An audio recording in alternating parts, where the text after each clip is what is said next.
আচ্ছা, আপনারা কি একটা জিনিস খেয়াল করেছেন? বিদেশিরা যখন বাংলাদেশে একটা লং প্রজেক্টে জব করে, তখন মহিলারা বিশেষ করে বাংলাদেশের ট্র্যাডিশনাল ড্রেসগুলা রেগুলার পরার চেষ্টা করে। যেমন সালোয়ার কামিজ, কুর্তি, স্কার্ট এক্সেট্রা আরও অনেক কিছুই হতে পারে।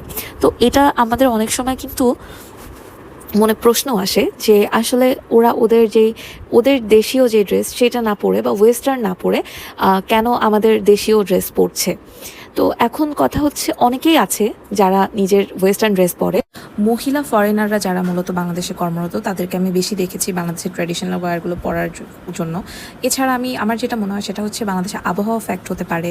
আবার তারা ভাবে যে আমাদের যে মেজরিটি তাদের সাথে ওনারা একটু একই স্রোতে মিলেমিশে থাকার জন্য পড়তে পারে। এই কথাগুলো আজকে এই কারণে বললাম, কারণ ঈদের আগে যখন আড়ংয়ে শপিং করতে গিয়েছিলাম, প্রায় 4-5টা ফরেনারকে দেখলাম ওনারা আড়ং থেকে জিনিসপত্র কিনছে এবং ফরেনাররা কিন্তু খুবই কাইন্ড হয়। By the way, welcome to Shanu রান্নাঘর। আজকে কিন্তু আপনারা বরাবরের মতো একটি রেসিপি দেখছেন এবং আজকের রেসিপিটা খুবই স্পেশাল, কারণ গ্রাম থেকে আনা টাটকা দেশি মুরগি এবং নারকেল দিয়ে আজকে তরকারিটি রান্না হচ্ছে। এবং আজকে দুপুরবেলা কিন্তু খুবই স্বাদের তরকারি হয়েছিল। এটার থেকেও আমি বলবো খুবই উপকারী একটা তরকারি হয়েছিল, কারণ আপনারা জানেন দেশি মুরগিতে রয়েছে প্রচুর গুণাগুণ, যারা মূলত খুবই অসুস্থ থাকেন রুগীদের পথ্য হিসেবে কিন্তু দেশি মুরগি খাওয়ানো যায়। তো হালকা মশলা দিয়ে কিন্তু আপনারা আপনাদের বাচ্চাদের খাওয়াতে পারেন। Thanks for watching, like and follow.